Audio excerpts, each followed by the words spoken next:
To Black History Month, and what better way to celebrate than with a brand new book. And our friend Rita Fuller-Yates is joining us this morning because you just released a brand new book. I did, and I'm so excited about it. Congratulations. All right, so this is volume 2 of Columbus Black History, right? It is. It's a continuation of those stories that we started last year in volume 1. We received so many rave reviews about the stories, and we just wanted to expand on the details of the story. And of course, it's 100 more pages. So it's a lot more stories, a lot more energy, but again, it's still acknowledging those African Americans that played a huge role in our city. Yeah, so, talk a little bit about some of the, some of the stories that you'll be sharing. Well, there's an array of different stories.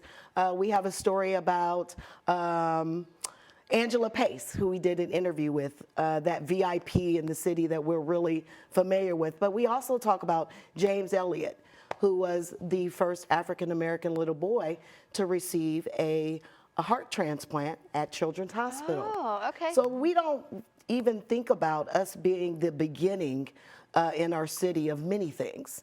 And heart surgery and health is one of those. Wow. Yeah. I mean, you worked fast because you just released the first one not that long ago. So it took you about, a year to get the second one? It does. The first one allowed for me to understand the process and all of the research and the information, where the information was.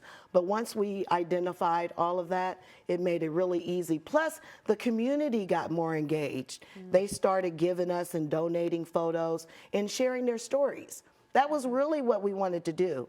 Keep in mind, for so long in the African American community, we had to keep our stories to ourselves.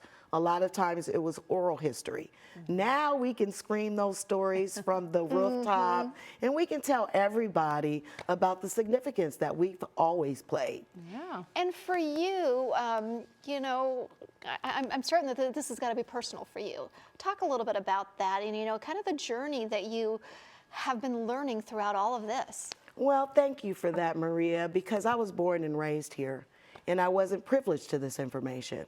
So I think it's so important when we're talking about a growing city to make sure that we understand the foundation of the community and who was all of the leaders that helped to cultivate these communities that we live in.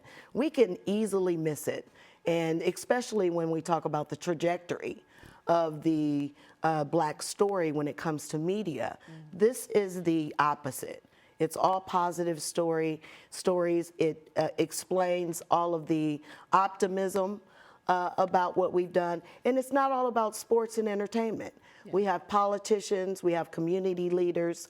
So it's an array of our accomplishments. Yeah, I mean, and it's also just here in the city of Columbus, we have such a rich history. You still have the tour bus, right? I like that you just take people to the actual locations and learn about the history. Yeah, because again, we've started with the books, Facebook, and then we started creating books, and now it's just grown into this whole brand of sharing stories. And the tour bus is just another resource so that they can see the sites. Yeah. Yeah. All right, so if people want to get a book, how can they do that? ColumbusBlackHistory.org is the first place, or of course, if you see your girl, I'm always going to have one, and I can sign it for you. Okay. We can make it double duty. Yeah, is there going to be a volume 3? Yeah, what's next? You already know. So I promised the city 5 books within 5 years. So we've already launched 3, one being the children's book. Okay, so I'll have another one in February ready to go. Wow, when do you sleep?